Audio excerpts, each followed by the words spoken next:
बदलती तस्वीर के साथ आज हम हैं गांव 19 आरबी में। यह गांव गंगानगर से 60 किलोमीटर दूरी पर है। यह पंचायत 71 आरबी में शामिल है। इस गांव में आज हम पहुंचे हैं मिराकी वार्ता टीम के साथ। इनका बहुत बहुत शुक्रिया, इनका वेलकम। आज हम इन गांव वालों से बात करना चाहेंगे और गांव की समस्याओं को लेकर जानना चाहेंगे कि कितना पुराना आज़ादी के बाद का ये गांव है और इसमें क्या क्या विकास हुए हैं। क्या विकास के नाम पर आज भी चुनाव में वादे ही किए जाते हैं। आज हम खुल के बात और चर्चा करना चाहेंगे गांव वालों से साथ।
गांव के विकास में सबसे बड़ा प्लान होता है कि शिक्षा के क्षेत्र में किस तरह से युवाओं को शिक्षा मिल रही है, बच्चों को शहरों की तरफ रुख करना पड़ रहा है। इसके लिए गांव वासियों का क्या कहना है कि एक क्षेत्र में सबसे पुराना स्कूल होने के बावजूद भी यहाँ पे शिक्षा का स्तर बहुत नीचे है।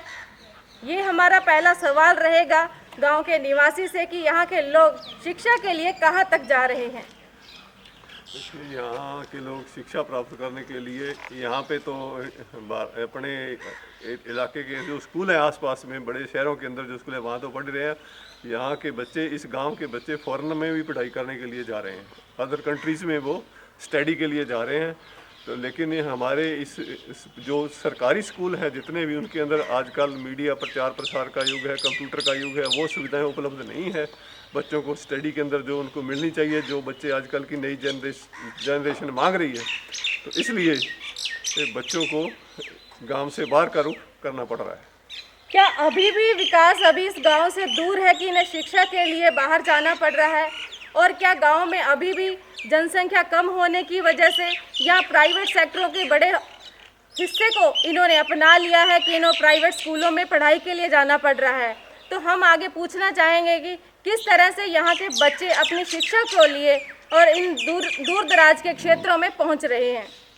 देखिए, अब शिक्षा के लिए यहाँ पे शिक्षा का स्तर जो है अपने सरकारी स्कूलों का अच्छा नहीं है। जब भी लोग प्राइवेट स्कूलों में बड़ी मुश्किल से बहुत ज़्यादा खर्चा करके अपने बच्चों को पढ़ा रहे हैं, और इसके साथ साथ फिर जो बच्चे महत्वाकांक्षी होते हैं वो अपने आप आगे बढ़ने के लिए, उच्च शिक्षा प्राप्त करने के लिए बड़े शहरों में, दिल्ली, जयपुर, कोटा, सभी जगह, और उसके अलावा फिर फॉरेन का भी रुख कर चुके हैं। अभी अगर शिक्षा में प्रणाली में अभी सुधार नहीं हुआ है तो इसके साथ ही यहाँ की शिक्षा में किस तरह की व्यवस्थाएं होनी चाहिए?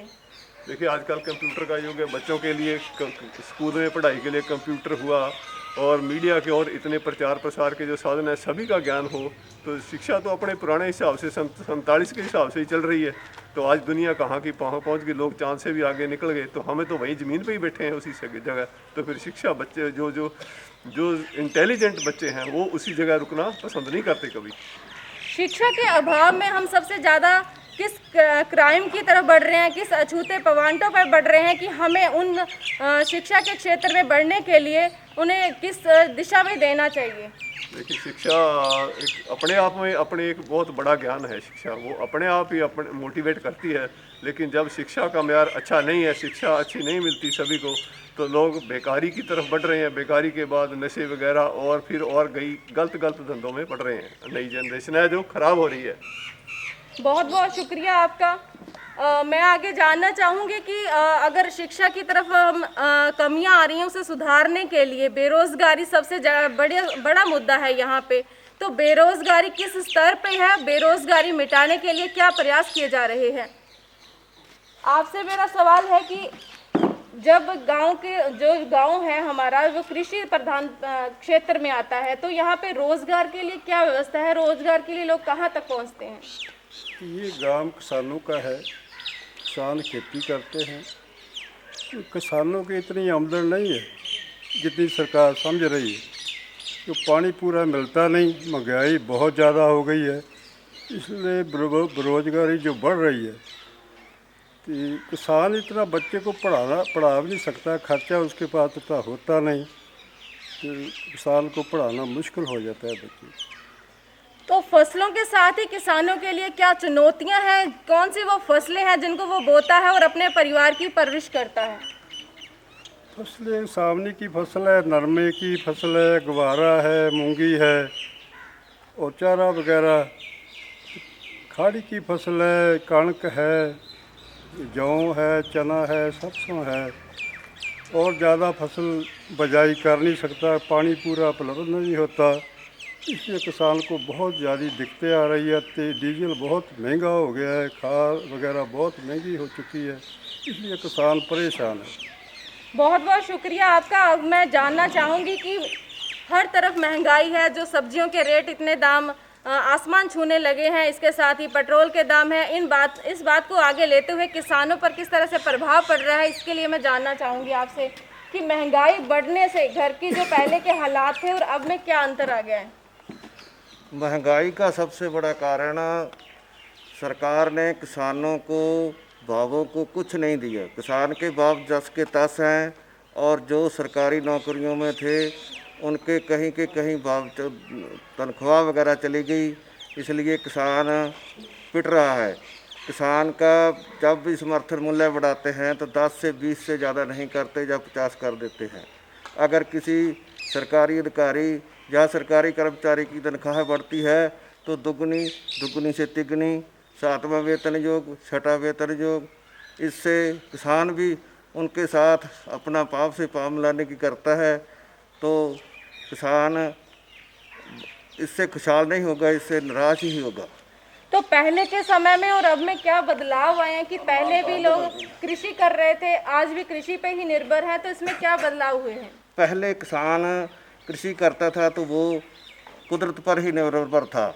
आज किसान खेती करता है, किसान को आज की तरह खेती करने के लिए तरह तरह के औजार चाहिए और औजारों के लिए किसान को पैसा चाहिए। पैसा किसान बैंक से लेता है, किसान बैंकों का कर्जाई होकर रह गया है।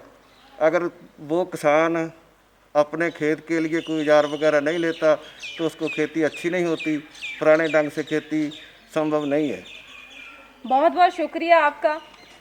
गांव की तरफ ही दोबारा रुख करेंगे कि किस तरह से यहाँ के विकास को लेकर अभी भी गांव अछूते पड़े हैं, पहले की तरह विकास नहीं हो पाए हैं। जिस तरह से पुराने गांव की बात करें तो आज भी ये जो पुराने गांव के खुशहाली के दिन है वो अभी भी यहाँ पे नहीं लौटे हैं और इसके विकास के नाम पे शून्य दिखाई देता है।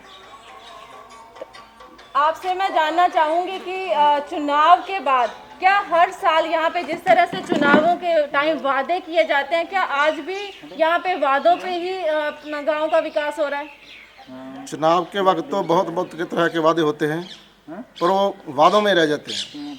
बाद में कोई ना जहाँ पर आता है और ना जाता है।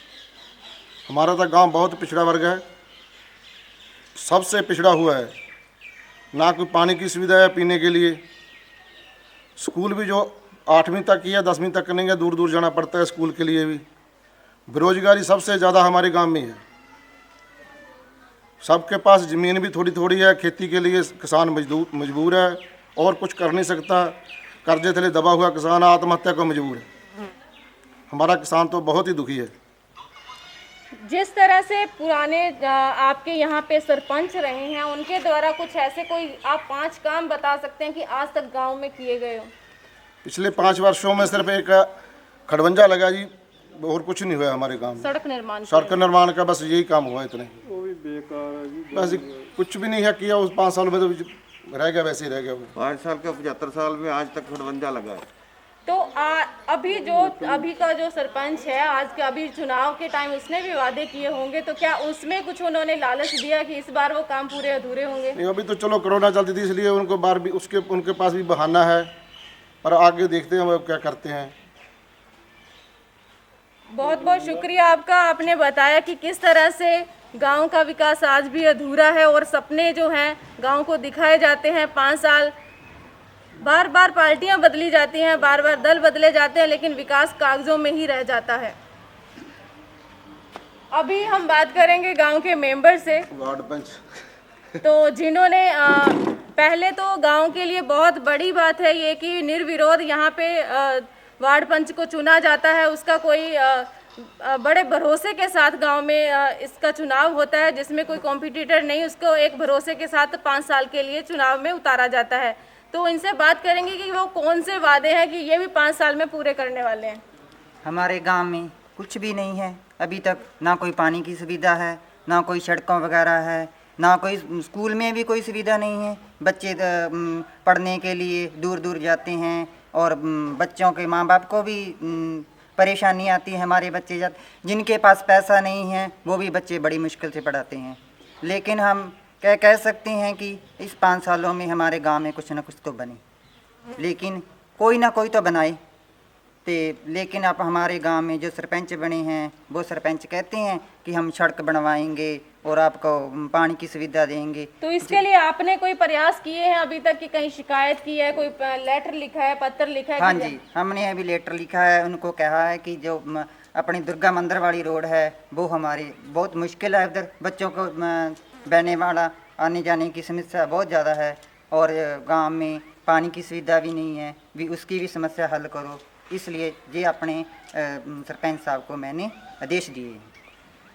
तो बहुत बहुत शुक्रिया। इन्होंने बताया कि अपने इस कार्यकाल में ये 5 साल में अपनी मेहनत के साथ कुछ बदलाव लाने वाले हैं और जो कागज़ों में काम पूरे होते हैं उनको धरातल पे ये दिखाना चाहते हैं।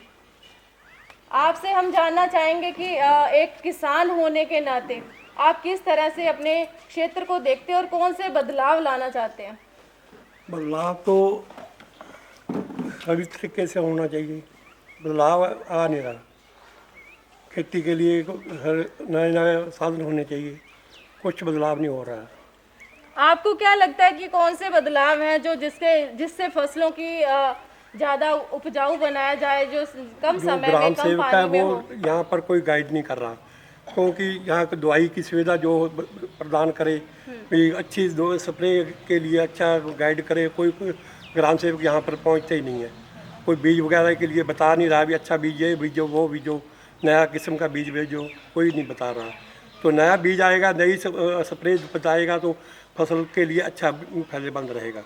तो क्या गांव में कभी इस चीज़ का विरोध नहीं किया गया कि आप तक कभी कोई फसल की जो समस्याएं आती हैं उसके लिए उपजाऊ बनाने के लिए आपको कोई राय मशवरा दिया गया हो? कुछ नहीं हो रहा है, मशवरा कुछ नहीं देते, ना कोई आता है कि यहाँ पर ग्राम सेवक का मुँह ही नहीं दिखाता कौन सा ग्राम सेवक का। तो क्या ये पहली बार हुआ है या पिछले 5 साल में भी ऐसा रहा? पीछे भी ऐसे ही हो रहा है, कोई नहीं आ रहा है यहाँ पर ग्राम सेवक। पहले था कोई 5 साल पहले मोहनलाल जी आते थे, उस बात पर कोई आया ही कोई नहीं है। कोई एक ग्राम सेवक यहाँ पर तक आया ही नहीं है। कोई बीज नहीं देता, कोई चारे का बीज नहीं दे रहा, कोई और चने का कोई कुछ नहीं बीज देते। वहाँ पर जाते हैं ग्राम पंचायत में, किसी को मिल जाता है, किसी को नहीं मिलता। आपकी ग्राम पंचायत यहाँ से कितनी दूर है? कोई 2-3 किलोमीटर।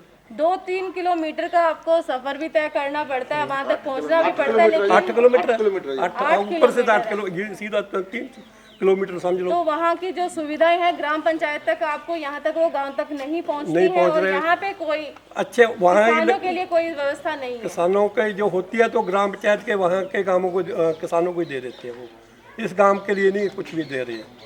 तो आपकी ग्राम पंचायत में 9 गांव आते हैं, हाँ जी, 9 आते हैं। तो उसमें से कभी 19 आरवी का नंबर ही नहीं लगा। इसका नंबर आता ही नहीं है। तो ये इन्होंने बताया कि इनकी ग्राम पंचायत में 9 गांव हैं और आज तक इनको कृषि के मामले में कभी कोई सुविधा मिली ही नहीं है, चाहे वो 5 साल पिछले हों चाहे अब की बार के हों। हाँ जी। आपसे मैं सवाल करना चाहूँगी कि युवाओं के लिए पहले और अब में क्या अंतर आ गए हैं और किस तरह से बेरोजगारी बढ़ रही है? बेरोजगारी बढ़ रही है कि यहाँ पे कोई सरकारी सुविधा नहीं मिलती, कोई शिक्षा नहीं मिल रही, कोई काम धंधा नहीं है, और खेलों के लिए वो जुआ है, खेलों के लिए उनको कोई ग्राउंड नहीं, कोई गेम नहीं, कोई जिम नहीं। इससे हमारे जो युवा है उनके लिए काफ़ी परेशानी है। बहुत बहुत शुक्रिया आपका। युवाओं के लिए भी सबसे बड़ी समस्या है कि ये देश का युवा माना जाता है, लेकिन इनके लिए कोई व्यवस्था गांव तक पहुंचती ही नहीं है, धरातल पर कुछ नहीं दिखाई देता। हमारे साथ आंगनवाड़ी वर्कर भी हैं, इनसे हम जानना चाहेंगे कि गांव में रहते हुए इनको आज तक इनके केंद्र पर क्या क्या सुविधाएं नहीं मिल रही हैं।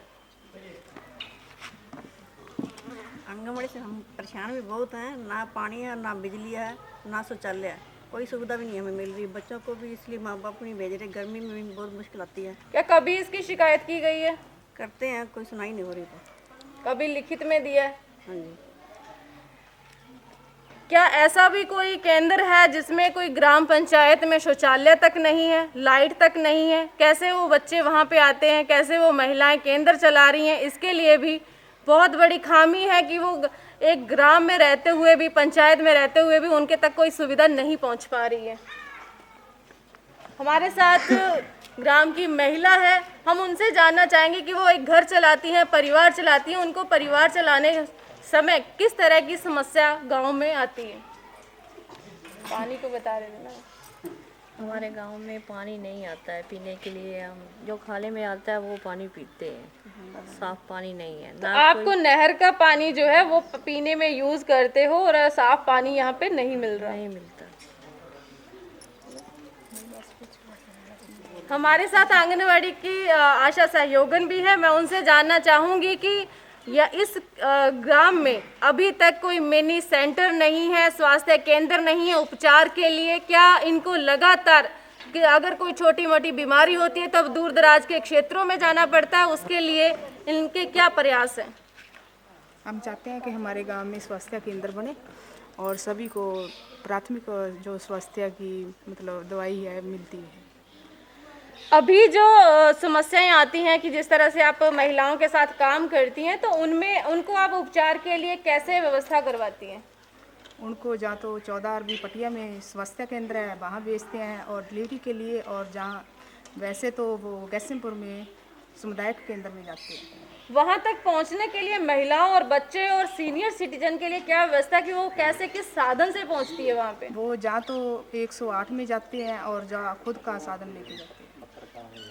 अगर ऐसी ही व्यवस्था है कि यहाँ पे एक मिनी सेंटर तक नहीं है, प्राथमिक उपचार तक नहीं मिलता, उसको मीलों दूर जाने के लिए एक मलहम पट्टी के लिए भी दूर दराज के क्षेत्र में जाना पड़ता है, यहाँ पे इसकी व्यवस्था भी होनी जरूरी है। आप इस गांव में रहती हैं तो आपको क्या लगता है कि कौन कौन सी कोई व्यवस्था होनी चाहिए? क्या सड़कों का सुधार हुआ यहाँ पे? नहीं हुआ है। पानी, पीने का पानी घर तक पहुँचता है? साफ पानी नहीं पहुँचता। तो यहाँ पे पानी, पीने का पानी, चाहे सड़कों की व्यवस्था हो, चाहे सफाई की व्यवस्था हो, यहाँ पे उसकी व्यवस्था नहीं है। आप भी एक पढ़ी लिखी महिला होने के नाते गांव के में किस तरह का विकास देखना चाहती हैं कि बच्चों को व्यवस्था मिले, सीनियर सिटीजन को मिले, यंगर्स को मिले, वो क्या कमियां हैं?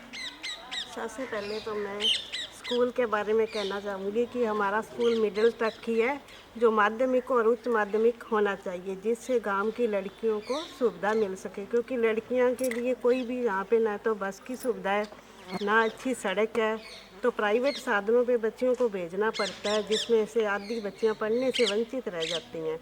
और दूसरी यहाँ पे सफाई की व्यवस्था ढंग से होनी चाहिए, नालियों की व्यवस्था, पानी की व्यवस्था। जो चौक बना हुआ है उसमें गंदगी पड़ी है, जिसकी सफाई की व्यवस्था अभी तक पंचायत ने कभी नहीं की, उसकी व्यवस्था होनी चाहिए। और सड़कों के लिए भी एक खड़वंजा अभी तक इसमें नामित किया गया, जबकि प्रत्येक गांव में खड़वंजे की सुविधा सरकार ने करवा दी गई है, परंतु हमारे गांव में एक भी खड़ंजा बना है और चौक बिल्कुल ही बेकार व्यवस्था में पड़ा है अभी तक। उसके लिए ना कोई सड़क की व्यवस्था हो सकी और ना सफाई की व्यवस्था है बिल्कुल, जबकि इस समय में सबसे बड़ा स्वास्थ्य और सफाई के लिए सरकार ध्यान दे रही है और हमारे गांव में भी ऐसी व्यवस्था होनी चाहिए। और जिससे बुजुर्गों को भी आने जाने में, कोई पेंशन के लिए पंचायत मुख्यालय पे जाते हैं तो जा नहीं पाते, तो यहाँ पे भी पंचायत मुख्यालय बनना चाहिए। हमारी पंचायत 9 गांवों की है और एक पंचायत और बनने वाली थी जिसमें हमारा गांव का नाम आना चाहिए कि 19 आरबी में पंचायत हो। ऐसी सुविधा हम चाहते हैं आगे के दिनों के लिए। बिल्कुल, बहुत बहुत शुक्रिया। मैं इसी बात पे आना चाहूँगी कि मोदी जी ने स्वच्छ भारत मिशन चला रखा है, सफाई अभियान चला रखा है, तो क्या गांव अभी भी इससे अछूता पड़े हैं? क्या इनके सवालों के जवाब इनको कभी नहीं मिलने वाले?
हमारी इस सभा में दूसरे गांव से भी सदस्य जुड़े हैं, जिससे हम जानना चाहेंगे कि इन गांव में इन्हीं के साथ की एक पंचायत है जिसमें अभी भी गांव अछूते पड़े हैं, तो इनके विकास के लिए क्या सपना सजोए हुए हैं?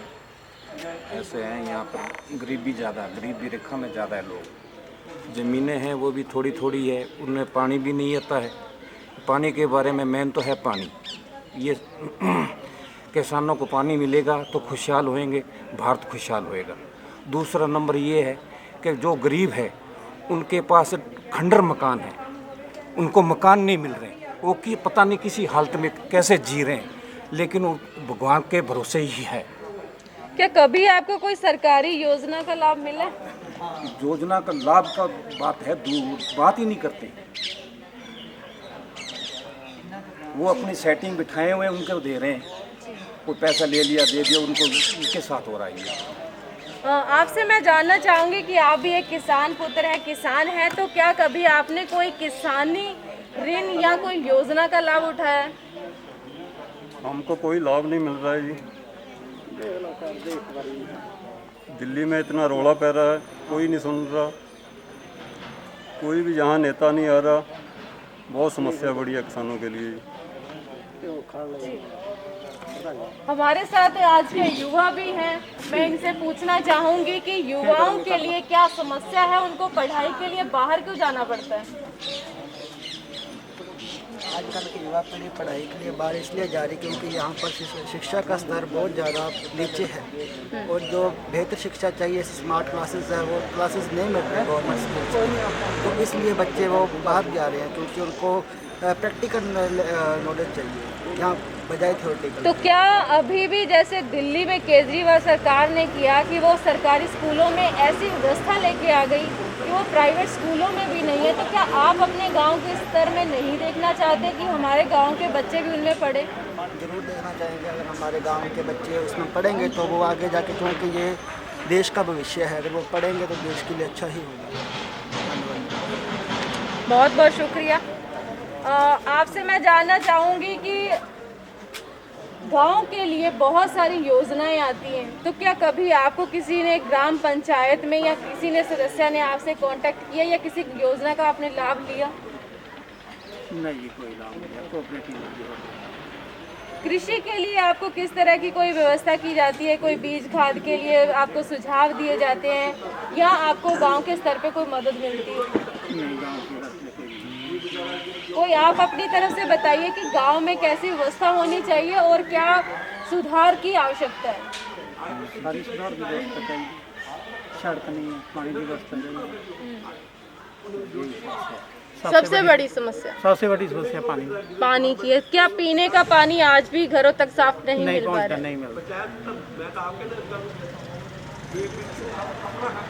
आप गांव से जुड़े हुए हैं, तो आपको क्या लगता है कि एक बदलाव लाने की क्या जरूरत है? गांव की गलियों की सफाई नहीं है, ये तो जूड़ी गलियाँ हैं, उसमें जूड़ी डाल देते हैं, कोई लकड़ी रख देता है, इसलिए आने जाने में बहुत दिक्कत होती है। मेन समस्या यही है, 2 साधन साथ में नहीं निकल सकते। मैं आपसे ये भी जानना चाहूँगी कि हर गांव को रोशन किया गया है, तो क्या आपके गांव तक भी वो लाइटें पहुँची है कभी? हमारे गांव तो लाइट नहीं पहुँची, 1-2 पहुँची थी, वो कुछ 6 महीने बाद खराब हो गई, वो बंद पड़ी वर्तमान में। तो आपने देखा कि कोई ऐसा भी गांव है कि जहाँ पे रात को कोई रोशनी नहीं है, लोग रात को नहीं निकल सकते हैं, गलियाँ हैं आज भी कच्ची पड़ी हैं और आधा काम अधूरा पड़ा है?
कि महिलाओं के लिए आज के समय में सबसे बड़ी चुनौती क्या बन गई है?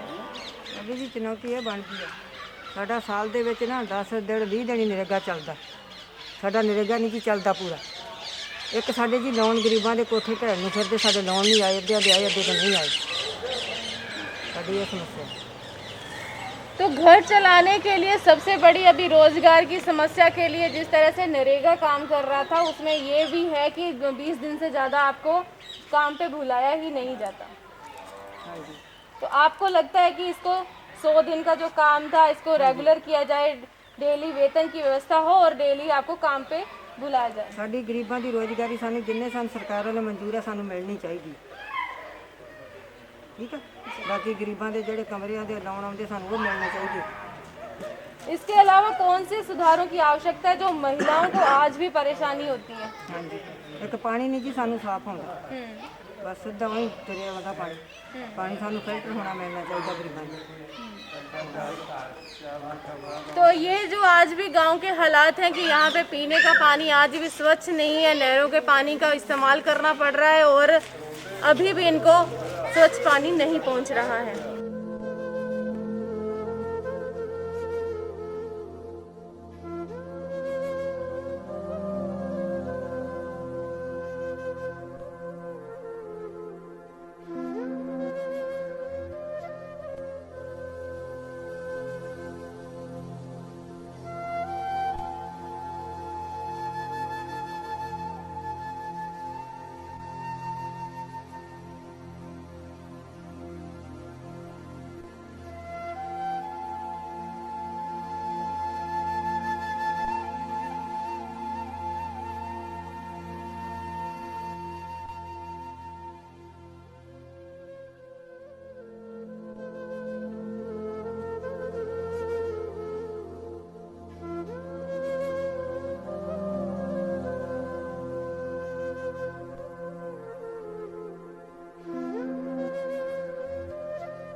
देश के भविष्य महिलाएं और महिलाओं से पहले बालिकाओं के लिए क्या व्यवस्था है गांव में, किस तरह से वो शिक्षा के स्तर पर आज भी जूझ रही हैं और दूर दराज की शिक्षा के लिए उन्हें बाहर संघर्ष करना पड़ रहा है। इसके लिए मैं लड़कियों से ही जानना चाहूँगी, युवाओं से जानना चाहूँगी कि उन्होंने अपनी किस मशक्क़त के साथ पढ़ाई को पूरा किया। जैसे कि सभी ने बताया कि जो भी विलेज की प्रॉब्लम्स है एक्सेप्ट दीज और भी बहुत सारी प्रॉब्लम्स है, हमने हमारे स्टडी के लिए फ़ाइट की और हमारे पेरेंट्स ने हमें सपोर्ट किया, गाइड किया। इसकी वजह से हम जयपुर तक पढ़ाई कर सके। मोरोवर बहुत सारी ऐसे भी हमारे विलेज के घर हैं जिनको कोई पेपर वर्क नहीं पता, बहुत सारे घर हैं जिन्होंने 2-2 बार होम लोन ले लिया है, बट बहुत सारे ऐसे भी घर हैं जिनको कोई पेपर वर्क कोई गाइड नहीं करता, उनको कोई डॉक्यूमेंट्स कंप्लीट नहीं होते और अब भी वो धक्के खा रहे हैं।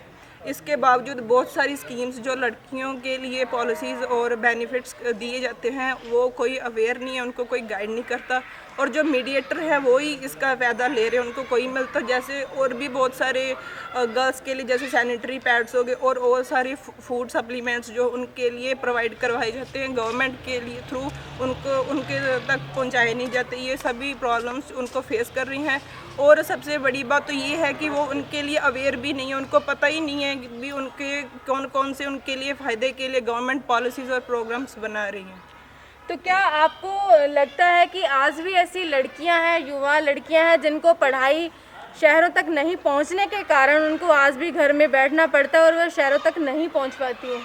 बहुत सारी लड़कियां हमारे गांव में हैं जो इंटेलिजेंट हैं और उनके पास एबिलिटी भी है पढ़ने के लिए, लेकिन बहुत सारे ड्यू टू पॉवर्टी वो उनके पास कोई सोर्स नहीं है, कोई पैसे की सोर्स नहीं है और जो उनको जो भी स्कॉलरशिप है वही बात आ जाती है भी उनको कोई डॉक्यूमेंट्स का अवेयर नहीं भी कैसे स्कॉलरशिप अप्लाई करनी है, कैसे उसको अचीव करना है। तो ये सारी प्रॉब्लम फेस करती हैं और पेरेंट्स भी इतना ज़्यादा सपोर्ट नहीं करते बिकॉज उनके पास बहुत सारे रिसोर्सेज नहीं हैं, तो जो उनकी एजुकेशन है वो बीच में ही रह जाती है। इसके लिए जो भी इंटेलिजेंट गर्ल्स हैं हमारे विलेज की, उनकी पढ़ाई वहीं तक रह जाती है और आगे नहीं बढ़ पाती।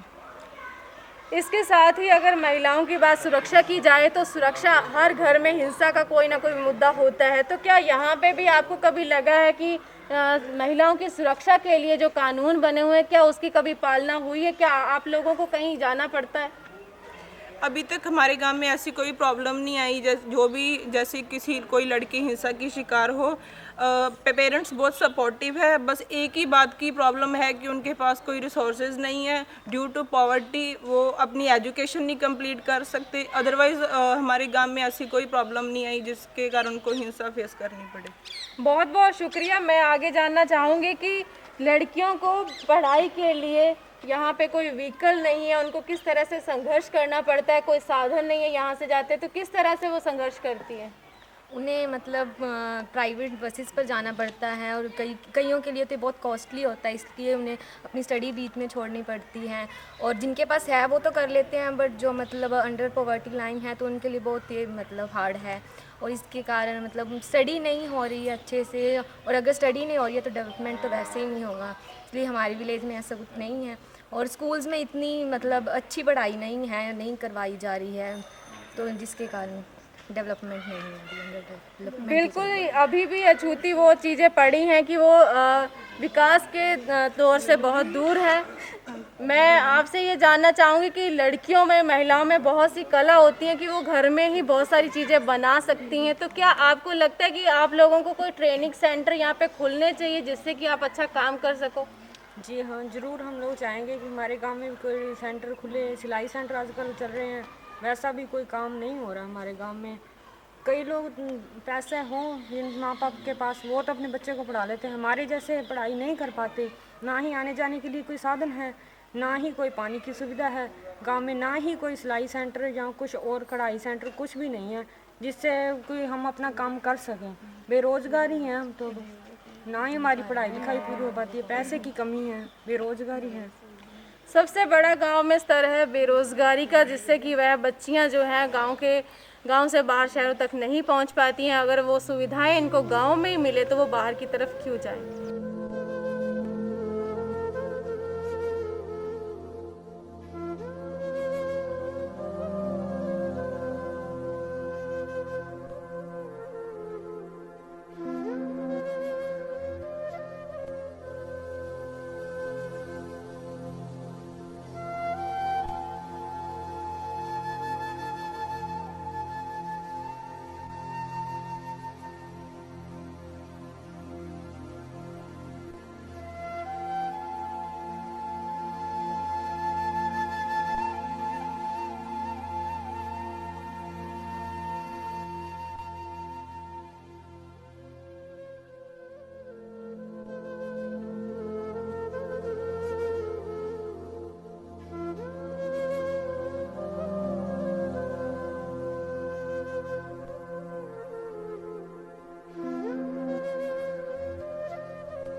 जिस तरह से गांव की महिलाएं घर में बहुत सारी ऐसी चीज़ें हाथ से बनी हुई बनाती हैं, तो क्या आप लोगों को भी ऐसी बहुत सारी चीज़ें बचपन में ही माँ बाप ने सिखा दी जाती है, लेकिन उसको बड़े स्तर पर या बाज़ारों तक नहीं पहुंचाया जाता? तो अगर वो सुविधाएं मिलें तो एक बड़ा बिजनेस या आप घरेलू आप एक सेंटर खोल सकती हैं, तो उसके लिए कभी आपने कोशिश की है? हाँ जी, अभी भी कर रहे हैं कोशिश। मैंने खुद ही सिलाई सेंटर के लिए अपने अप्लाई किया हुआ है।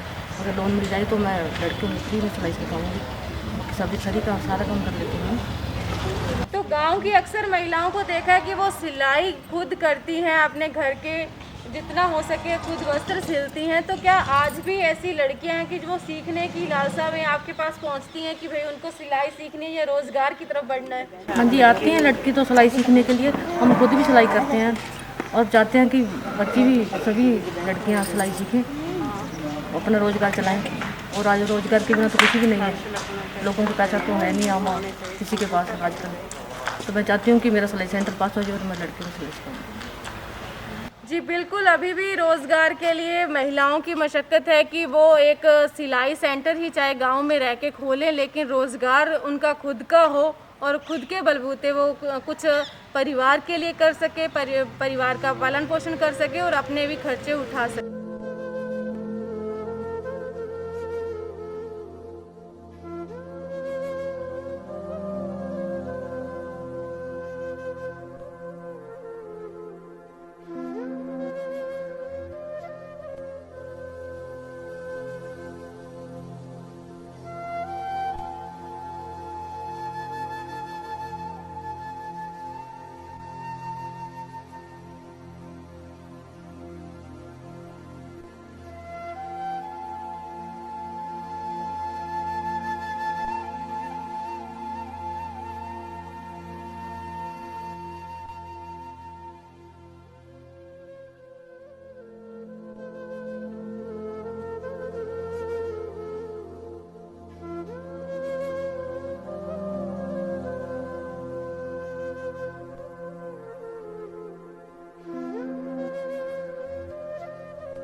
तो ये था गांव 19 आरबी, जिसकी बात हम आज चौपाल पे चर्चा की है कि गांव में किस तरह की समस्याएं आ रही हैं। लोगों से बातचीत की है, उनसे जाना है कि यहाँ पे शिक्षा को लेके, बेरोज़गारी को लेके, स्वास्थ्य को लेके, सफाई अभियान को लेके किस तरह का आज भी ये गांव अछूता है।